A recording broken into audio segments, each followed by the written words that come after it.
সুপ্রভাত বন্ধুরা, সম্পার ছোট্ট ফ্যামিলিতে তোমাদের স্বাগত জানাই। তোমরা কেমন আছো? আশা করছি রাধা গোবিন্দের কৃপায় তোমরা ভালো আছো। আমিও ভালো আছি। এই দেখো, সকাল সকাল উঠে নিজস্ব কিছু পার্সোনাল কাজ থাকে, সেইগুলো করে জামা কাপড় ছেড়ে একদম আমি সোজা বিছানা গুছোতে চলে এসেছি। দেখো, সকালবেলা এত কাজের চাপ, নিজের মাথাটা যে একটু আঁচড়াবো সেটাও কিন্তু সময় পাই না। যেন মনে হয় দূর, মাথা আঁচড়াবো কেন, আগে কাজগুলো সেরে নিই। বলো বন্ধুরা, তোমরাও এরকম করো কি? আমি হয়তো ভিডিওর সামনে আসি বলে তোমরা হয়তো বলবে যে দিদি ভাই একটুও মাথা আঁচড়ায় না, ভালো নাইটি পরে না। কিন্তু কি করবো বলো তো, কখন সংসারের কাজ করব, একটু ভিডিও করব, আবার সাজবো, কি করব নিজেই ভেবে পাই না, জানো তো। আবার খুব যে শরীরটা সুস্থ সেটাও বলবো না, তাড়াহুড়ো করে কিছু করতেও পারি না, আস্তে ধীরে একটু এখন করতে হয়। তা দেখো, সকাল সকাল উঠে মা ওই দিকের কাজ সারছে, আমি এইদিকে বিছানা টিছানা 3টে ঘরের বিছানা গুছিয়েছি। তারপরে সোপা টোপা ঝেড়ে দেখো আমি সুন্দর করে ঘরদোরগুলো ঝেড়ে নিচ্ছি। মা কিন্তু মুছে দেবে, আমি তো মুছতে পারি না এখন। মা মুছে দেবে, আমি রান্নাঘরটা মুছে দেবো। মুছে দেওয়ার পরে তারপরে তো আবার একটু টিফিন করব, দেখি আজকের কি টিফিন করি। আর তারপরে ঠাকুর ঘর মুছবো, ঠাকুরের বাসন মাজবো, সমস্ত কিছু এই কাজগুলো তো বাকি আছে, তোমরা জানোই। আর দেখো আমার উঠোন বাগানটা কেমন লাগছে। উঠোনের মধ্যেই আমি বাগান করেছি ছোটোখাটো করে, কি সুন্দর লাগে বন্ধুরা, তোমাদেরকে কি বলবো। সকালবেলা উঠে চারিদিকে দেখি সবুজে সবুজ হয়ে আছে, আর যখন তাহলে ফুল ফুটবে তখন তাহলে কেমন লাগবে তোমরাই বলো। তা দেখো, তোমাদের বাগানের কথা গল্প করতে করতে আমি এইদিকে কিন্তু আমার রান্নাঘরটা মুছে নিচ্ছি সুন্দর করে। বাসি রান্নাঘর তো, বাসি রান্নাঘরটা মুছে নিয়ে তারপরে কিন্তু আমি টিফিন আরও বানাবো, কারণ বাসি রান্নাঘরে কিছু করতে নেই। রান্নাঘর মুছে নিলাম, গ্যাস ওভেনটা ভালো করে মুছে নিলাম, একটু টিয়ালগুলোও মুছে নিই। রোজকার কাজ মুছে নিলে কি হয় বলো তো, পরিষ্কার পরিচ্ছন্ন থাকে। আর এই দেখো, মা বাসন মেজে দিয়ে গেছে, আমি বাসনগুলোকে ডাইনিং টেবিলের উপরে আবার সুন্দর করে গুছিয়ে নিচ্ছি বলতে এইগুলো জল ঝাড়তে দিচ্ছি। জল ঝেড়ে গেলে তারপরে জায়গার জিনিস জায়গায় গুছালে নয়, মানে জায়গাটা পরিষ্কার পরিচ্ছন্ন শুকনো থাকে। নাহলে জল শুদ্ধ উপর করলেই না কেমন জল, মানে সিমেন্টটা জল জল হয়ে যায়, আমার ভালো লাগে না। তাই আমি একটা ছেঁড়া গামছার উপরে আমি বাসনগুলো জল ঝাড়তে দিই। তারপরে দেখো ওই দিকের কাজ হয়ে গেছে, মা ঘরদোরটা মুছে নিচ্ছে। আমি এবারে রান্নাঘর বলছি, দেখো কি ভুলভাল বকছি। ঠাকুর ঘরটা খুলে ঠাকুর ঘরটা মুছে নিচ্ছি। ঠাকুর ঘর মুছে বাসন কোসন মেজে তারপরে কিন্তু টিফিনের ব্যবস্থা করব। আর এই দেখো, ছোট ছোট দেখেছো, কুকুরের বাচ্চাগুলো আমাদের বাড়িতে খেতে পাচ্ছে, সেই জন্যে বাড়ি থেকে আর যেতেই চাইছে না। থাক, সবাই মিলেই থাক, আবার কখনো মন গেলে চলেও যাবে, আবার আসবে, এই করে জানো সারাদিন। আর শুধু বাগানের মধ্যে ঢুকে যাচ্ছে। আমার ছেলের ছোট ছোট দানা থেকে গাছ বেরিয়েছে জানো, শাক গাছগুলো, আর ওগুলো মারিয়ে দিলে তো আর হবে না বলো, সব তো মাথা ভেঙে যাবে। তা দেখো, আমি এই যে ঠাকুরের বাসনগুলো সব মেজে নিচ্ছি, মেজে ধুয়ে পরিষ্কার করে তারপরে দেখি কি টিফিন বানাই। একটু আজকের মুড়ি খাওয়ার ইচ্ছা আছে, আলু ভাজা আর মুড়ি, আলু ভাজা মুড়িই করবো। মা আবার আজকের না ডাক্তারখানায় যাবে। সকালবেলা মা বললো, মা আমি ডাক্তারখানায় যাব, তা মা আমাকে একটু বেটে দিয়ে চলে যাবে। আজকের আমার মানে কিছু দাদা আসার কথা, ওই আমার অপারেশন হয়েছিল তখন আসতে পারিনি, তা এখন বলছে যে তোমাকে দেখতে যাব। তা আমি বললাম ঠিক আছে, এবারে বিকেলে আসবে। কিন্তু আমি বিকেলে আর কখন মাংস বানাবো বলো, ওই জন্য দুপুরেই আজকের একটু মাংস বানিয়ে রাখবো, এলে একটু মুড়ি টুড়ি খেতে দেবো বা লুচি করবো, দেখি কিছু কি করি। এইবারে দেখো, সকালবেলা আমি সুন্দর করে একটু কাঁচা লঙ্কা আর পেঁয়াজ আর আলু ভেজে নিচ্ছি, আর একটু চা করবো। আজকেরে মুড়ি খাওয়া হবে, আলু ভাজা মুড়ি খাওয়া হবে, কারণ প্রত্যেক দিন তো রুটি খাই। আজকের বাবুকে বললাম, বাবু আজকের একটু মুড়ি খাবি? বললো হ্যাঁ মা করো, মুড়িই খাওয়া হবে। তা দেখো, আমি আলুটা ভেজে নিয়ে তারপরে কিন্তু চাটা বসাবো। আর আমার ভিডিওটা কেমন লাগছে বন্ধুরা, তোমরা কমেন্ট করে জানাবে। আর তোমরা কিন্তু ভালো ভালো কমেন্টও করো, আমার খুব ভালো লাগে। বাংলাদেশ থেকে অনেক বোনেরা দিদিরা আমাকে কমেন্ট করে, আমার এখানকারেরও অনেক সবাই কমেন্ট করে, আমার কিন্তু খুব ভালো লাগছে। আমি তো নতুন বলো, তোমরা আমাকে কমেন্ট করে জানালে আমার ভুল যেটা হয় তোমরা সেটাও আমাকে বলবে, সেই ভুলটাও কিন্তু আমি শুধরে নেব। বলো, আমি তো জানি না, আমি তো নতুন। তা দেখো, আমি আলু ভেজে নিলাম। আর বাবু বলছে মা হরলিক্স করো। দেখো, আলু ভাজা মুড়ির সঙ্গে হরলিক্স লোক খায়? বলে হ্যাঁ খাও তো। তা বলি চলো, তুমি যখন বলছো দুজনে খাওয়াই হোক।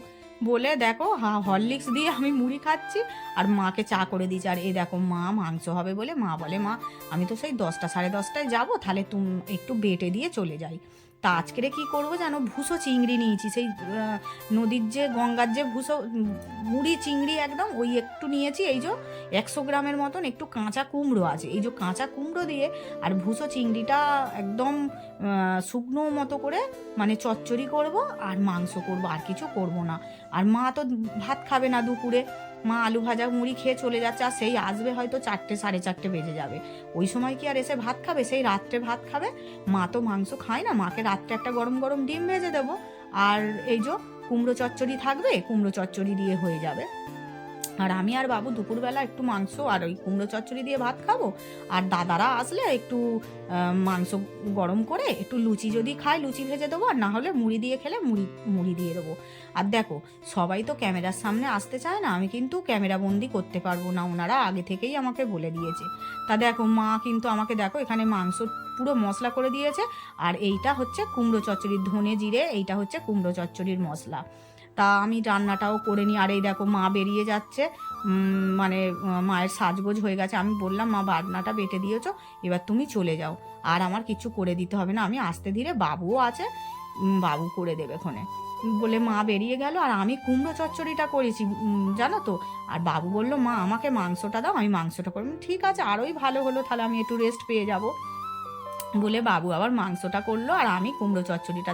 দেখো প্রথমে ভুসো চিংড়িটা সুন্দর করে নুন হলুদ দিয়ে আমি হালকা করে ভেজে নিয়েছি, আর তারপরে কড়াতে 5 ফোড়ন আর তেজপাতা ফোড়ন দিয়ে আর আমি মশলাটা দিয়ে দিলাম। মশলার মধ্যে ছিল পেঁয়াজ আর 2 কোয়া রসুন, ধনে জিরে আর রাঁধুনি, এই হচ্ছে ফোড়ন দিয়েছি। তারপরে দেখো মশলাটা ভালো করে কষিয়ে নিয়ে কুমড়োটা আমি দিয়ে দিলাম। এবার কুমড়ো কাঁচা কুমড়ো তো, দেখো কাঁচা কুমড়ো বলে আমি কিন্তু খোলা ছাড়াইনি, খোলা ছাড়ালে তাহলে একদম গলে যাবে। আর সুন্দর করে আস্তে আস্তে করে আমি কষিয়ে নিয়ে ভালো করে তারপরে কিন্তু আমি অল্প করে জল দেবো। আর এই দেখো মাংস বাবু এনে আবার ধুয়ে রেখে দিয়েছে। আবার আজকের জানো আমাদের যে কাছের যে বাজারটা, মানে আমাদের যে কাছের বাজারটা আজকের বন্ধ জানো। মাংস দোকানে ফোন করলো, সে আবার আমতলা থেকে, তার আবার আমতলায়ও দোকান আছে, বলে ঠিক আছে আমি তোকে আমতলা থেকে মানে এনে দিচ্ছি। কে মারা গেছে জানো তো আমাদের বাজারে, ওই জন্য আজকের সব বাজার বন্ধ। তা দেখো বাবু কি সুন্দর আজকের মাংসটা এত ভালো হয়েছিল বন্ধুরা, তোমাদেরকে কি বলবো। দেখো ছেলেরা না আস্তে ধীরে রান্না করে, ওরা তো প্রত্যেক দিন করে না, ওরা তো মাঝে সাঝে করে, ওরা মানে রসিয়ে কষিয়ে রান্না করে। আর আমরা তো প্রত্যেক দিন রান্না করি, আমাদের বিরক্ত লাগে, তারা হুড়ো করে আমরা রান্না করতে পারলে বাঁচি। তা বাবু আজকের মাংসটা রসিয়ে কষিয়ে অনেকক্ষণ থেকে কষিয়ে রান্না করেছে বন্ধুরা, এত ভালো খেতে হয়েছিল। দাদারাও খেয়ে বলেছে, বলে খুব ভালো হয়েছে মাংসটা। মুড়ি দিয়ে খেয়েছিল জানো তো, লুচি করতে দেয়নি, বললো না লুচি করতে হবে না, মাংস আর মুড়ি দাও। তা মাংস আর মুড়ি খেয়েছিল। এই দেখো মাংসর মশলাটা ভালো করে কষিয়ে নিয়ে, আর মা তো বাটনা বেটে দিয়েছে, মানে একদম চন্দনের মতন। ঠিক আছে, চন্দনের মতন বাটনা বাটা মানে রান্নাও জানোই ভালো হবেই। তা বাবু দেখো মাংসর মশলাটা ভালো করে কষিয়ে, মাংস অনেকক্ষণ থেকে কিন্তু মাংসটা কষিয়েছে, তারপরে আলু ভাজাটা দিয়েছে। আলু ভাজা দেওয়ার পরে একটু হালকা করে জল দিয়ে, আর জলটা ফুটে উঠলো মাংসটা, এবারে ঢাকা দিয়ে দেবো। আর আমি দেখো এইদিকে ভাতটা করে নিলাম, বাবু তো আর ভাত করতে পারবে না, আমি একদিকে ভাতটা বসিয়ে দিয়েছিলাম, গুড়গুড় করে হয়ে হয়ে ভাতটাও হয়ে গেল। আর বাবুকে বলি বাবু তুই যখন করেছিস মাংসটা, তাহলে তুই একটু খেয়ে দেখ বলে ওকে 2 পিস মাংস দিলাম, ও মাংসটা আবার খেলো। আর এই দেখো বন্ধুরা, এই যে ময়ূরের পেখমগুলো, এইগুলো না কিনে এনে রেখে দিয়েছিলাম, সাজানো হয়নি, তো আজকের আমি বলি না আজকেরই সাজিয়ে ফেলি। দেখো সুন্দর করে আমার গোবিন্দর পিছনে ময়ূরের পালকগুলোকে সাজিয়ে দিলাম। আর এইটা আমার ঋতুমা লক্ষ্মী। আর এই ফুলগুলো না কিনে এনে রেখে দিয়েছিলাম, ও প্রত্যেক দিন 2-4টে করে নিয়ে পুজো করছি। আর আমার পুজো করাও হয়ে গেল। পুজো করে এবারে ছেলে দুজনে, মা আজকের নেই, মা তো আজকের এতে গেছে, ডাক্তারখানায় গেছে, ওই জন্য মা ছেলে দুজনে 2টো ভাত খেয়ে নিয়ে একটু রেস্ট করব। তারপরে আবার দাদারা আসবে, তো আবার একটু চাটা করে দিতে হবে। এই দেখো মা ছেলে দুজনেই খেতে বসে গেছি, কুমড়ো চচ্চড়ি আর মাংস।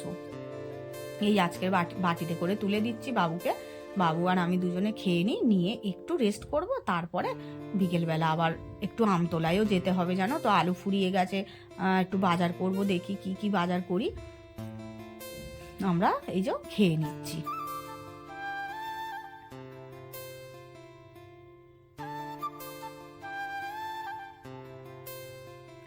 আর এই দেখো বাজারে এসে বাজারে এসে মা ফোন করেছে, আয় না মা আমাদের বাড়িতে। তাও বলি তাহলে কাছে তো আমার মায়ের বাড়ি, বাজারের ভিতরেই, ঘুরে আসি তাহলে।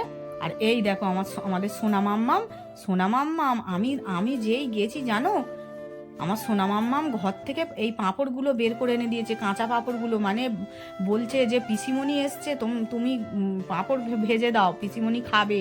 বলতে তো পারেনি, পাঁপড়গুলোকে ঘরে কোথায় ছিল ঠিক বের করে এনে দিয়েছে জানো। আর একটা নেল পালিশ বের করেছে, বলছে পরিয়ে দিতে হবে। আর এই দেখো আমার মা কি সুন্দর নেল পালিশগুলো পরিয়ে দিচ্ছে, আর কি সাজতে ভালোবাসে জানো। এই দেখো এবারে নেল পালিশটা পরে আর পিপিকে বলছে একটু ফুঁক দিয়ে দাও, ফুঁক দিয়ে দাও। তারপরে দেখো ভাইজির সঙ্গে একটু ঘোরাফেরা করে, একটু বদমাইশি করে বাড়ি চলে এলাম। বাড়ি চলে এসেছি, একটু রাতই হয়ে গেছে। আর দেখো রাত্রের খাবার বেড়ে নিচ্ছি। মাকে এই যে একটা ডিম ভেজে দিলাম, আর কুমড়ো চচ্চড়িটা, আর ওই যে আমরা মাংসটা একটু গরম করে নিলাম। আজকের ভিডিওটা কিন্তু এখানেই শেষ করছি। তোমরা ভালো থেকো। রাধে রাধে বন্ধুরা।